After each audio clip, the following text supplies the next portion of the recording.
योगा के लिए खाली पेट होना कितना जरूरी है, इस पर दूसरा एरिया के हिसाब से, जैसे आप जहाँ पे रहते हैं उस हिसाब से आपका खान पान होता है। योगा में क्या पूरी दुनिया के लिए एक सामान्य इंस्ट्रक्शंस होंगे? जस्ट आप योगा इंस्ट्रक्टर हैं, या वो हमारे वेलबींग के लिए हमारे लिए क्या सही होगा? मैं दुनिया की किसी भी जगह पे हूँ, मैं कोस्टल एरिया में हूँ, मैं नॉर्मल एरियाज में हूँ, प्लेन्स में हूँ या पहाड़ों पे हूँ, तो उस हिसाब से खान पान सजेस्ट करते हैं एज ए योग गुरु, या हमारे लिए सही क्या है? जी, तो पहला क्वेश्चन लेते हैं जो है योगा खाली पेट। ये बहुत इम्पोर्टेंट क्वेश्चन इसलिए है क्योंकि लोग इसका बिल्कुल परहेज़ नहीं करते हैं। तो जब हम योग करवाते हैं या जब हम खुद योगा का अभ्यास करते हैं तो हम बोलते हैं कि आपको 4 घंटे का गैप रखना चाहिए। अगर तो आपने लंच, ब्रेकफास्ट या डिनर किया हो, अगर तो आपने एक स्नैक किया, जैसे कि आपने सैंडविच खा लिया है या फिर आपने फ्रूट ले लिया है, तो आपको 2.5 घंटे का यानी कि 2.5 आवर्स का गैप रखना चाहिए। मतलब लाइट फूड है तो टाइम ड्यूरेशन कम हो जाएगा। गैप स्नैक है, उसको जो स्नैक की तरह ले रहे हैं आप, टाइम ड्यूरेशन कम हो जाएगा क्योंकि डाइजेस्टिव टाइम क्विक होगा। करेक्ट। आप एक बेवरेज ले रहे हैं, जैसे कि आपने चाय ले लिया या आपने जूस पी लिया, तो आपको 1.5 घंटे का गैप रखना चाहिए। खाली पेट की अवस्था बहुत ज़रूरी है। क्यों? क्योंकि हम जैसे बात कर रहे हैं, योग एक एनर्जी प्रोसेस है ना। तो जब आप योग करते हैं तो आपकी एनर्जी नीचे से ऊपर की तरफ जाती है, जिसको हम कहते हैं असेंडेंस ऑफ एनर्जी, धीरे धीरे, और आपको ये फील होने लग जाता है।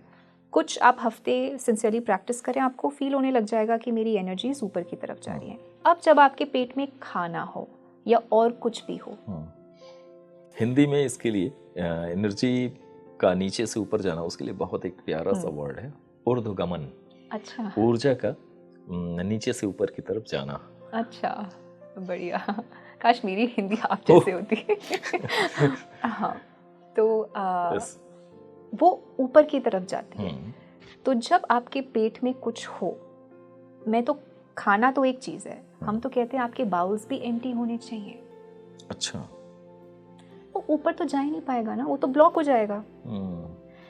तो आपके अलावा और आपके अंदर कुछ नहीं होना चाहिए, सिर्फ आप और वो डिवाइन प्रेजेंस। क्योंकि हम कहते हैं क्रिएटरशिप, एक क्रिएटर की पार्टनरशिप होती है। जब आप योग करते हैं और आप उस ध्यान में जाते हैं तो आप एक अलग डायमेंशन में जाते हैं, तो आप एकदम खाली होने चाहिए। इसलिए वो एम्प्टी स्टमक कंडीशन और आपका पेट खाली होना। अब मैं व्यूअर्स को बताना चाहती हूँ क्योंकि ये टॉपिक मेरे दिल के बहुत करीब है।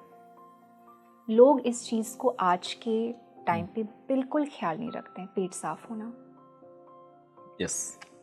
आज मैं पूछती हूँ ना लोगों से, आपका पेट साफ कब होता है? 9 बजे, कभी मैं चाय पी के, 10 बजे रात के भी, दोपहर। अरे मैं तो कभी कभी जाता हूँ या जाती हूँ। बहुत सारे लोगों को किसी एक्स्ट्रा सपोर्ट की ज़रूरत पड़ती है, टाइप ऑफ कोई ऐसा टॉक्सिक एजेंट होगा जो उनको मतलब प्रेशर क्रिएट करता है, टाइप ऑफ। बिल्कुल। कुछ लोगों का तो टाइम भी नहीं होता। कुछ लोग डेज स्किप करते हैं। मैं ये फॉरेन पार्टिसिपेंट्स में बहुत देखती हूँ, फॉरेन वेस्टर्न ऑडियंस में हफ्ते में 3 बार जाते हैं। हमारे यहाँ तो कहते हैं नॉर्मल है ये, और गूगल की डेफिनेशन भी हमें यही बोलती है कि ये नॉर्मल है। अच्छा, उसे नॉर्मल, वो जीवन पद्धति का हिस्सा बना लिया है। ये वेस्टर्न कॉन्सेप्ट है। आयुर्वेद और योग में आपको एक्चुअली 2 बार जाना चाहिए। सुबह उठते ही आयुर्वेद कहेगा आप शुरू के 30 मिनट में आपको पेट खाली करना चाहिए, योग बोलता है 20 मिनट के अंदर। अच्छा। आप उठते ही आपका पेट वाटर पाइप की तरह खाली होना चाहिए, ये बहुत ज़रूरी है। अगर तो सुबह उठते ब्रह्म मुहूर्त में आपका पेट खाली नहीं हो रहा है, मतलब आप कॉन्स्टिपेटेड हैं। अगर तो आपका कोलन क्लीन नहीं होता या इनकम्प्लीट इवैक्यूएशन होती है, तो वही एक प्रॉब्लम नहीं है। प्रॉब्लम ये है कि उसके साथ 90% और डिजीजेस जुड़े हुए हैं, जैसे कि hypertension, diabetes, thyroid, PCOD etcetera. Okay. तो आज की डेट में 70% डिजीजेस इन प्रकार के डिजीजेस हैं जो आपके कोलन से रिलेटेड हैं। तो कोलन का क्लीन होना बहुत जरूरी है अगर तो आपको एक डिजीज फ्री लाइफ। सनातन की शुद्धि की जो अवधारणा है, स्वच्छता की जो अवधारणा है, वो इस शोधन से भी जुड़ी है, जिसमें जो आप बता रही हैं एम्प्टी हो जाना, पेट का खाली हो जाना एक टाइम से, कि उठते ही उसके कुछ मिनट बाद ही, जैसे आपने 30 मिनट या 20 मिनट का कॉन्सेप्ट रखा, शरीर अगर खाली हो जाता है तो एक तरीके से जो वेस्टेज है उससे रिक्त हो जाना, उससे खाली हो जाने की बात करता है। ये स्वच्छता की उदाहरण है या सिर्फ मतलब शारीरिक एक वेलनेस की है? शारीरिक वेलनेस, एनर्जी वेलनेस, क्योंकि मैं जैसे आपसे कह रही थी, अगर तो आप योग करते हैं तो आपको एनर्जी सिस्टम को भी ब्लॉकेज नहीं महसूस होना चाहिए, ऊपर की तरफ जानी चाहिए। तीसरी चीज mental wellness. Physical wellness and mental wellness are correlated. आज हम अगर तो मेंटल मरीज की बात करें, काफी सारी चीजें गट से रिलेटेड हैं। डिप्रेशन, एंजाइटी, आप पहले पूछेगा कोई वैद्य आपका पेट साफ है या क्या, साफ हो रहा है क्या नहीं, क्योंकि आपकी मेंटल प्रॉब्लम्स भी पेट से वायु तत्व होता है ना, बाता कहते हैं, इम्बैलेंस्ड होता है, बिल्कुल पेट से रिलेटेड है। तो ये तो हमारे सारे वैद्यों ने हजारों साल पहले बोला था, आपका पेट साफ होगा तो आपको कोई भी परेशानी नहीं होगी। श्लोका, अगर दुनिया के किसी भी हिस्से में आप रहते हो, आप माउंटेन्स पे हैं, आप समुद्र के पास वाले एरिया में हैं, तटीय एरिया जैसे कहते हैं, या आप मैदानी इलाके में हैं, योग क्या सजेस्ट करता है? खाना एक ही तरह का आहार या स्थानिक आहार, यानी कि लोकल आहार, जैसे कि जो चीज़ जहाँ उपलब्धता है, अवेलेबिलिटी है उसका? बिल्कुल। योग हमें दो चीज़ें बोलता है। आप हमेशा जहाँ पर आप रहते हैं वहाँ का खाएं, और वो एरिया कितना होना चाहिए वो भी मेंशन किया है।